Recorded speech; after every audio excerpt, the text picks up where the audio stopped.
वो अपना बनाकर बेगाना कर गए, वो अपना बनाकर बेगाना कर गए, भर गया दिल और मजबूरियों का बहाना कर गए।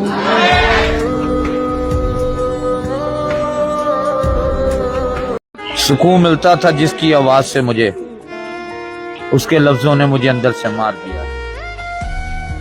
इसको गुरूर मान ले या फिर अदाए यार, कि गुफ्तगू के सारे सलीके बदल गए, और जिस दिन उसे बताया कि वो सबसे खास है, उस दिन से उसके तौर तरीके बदल गए।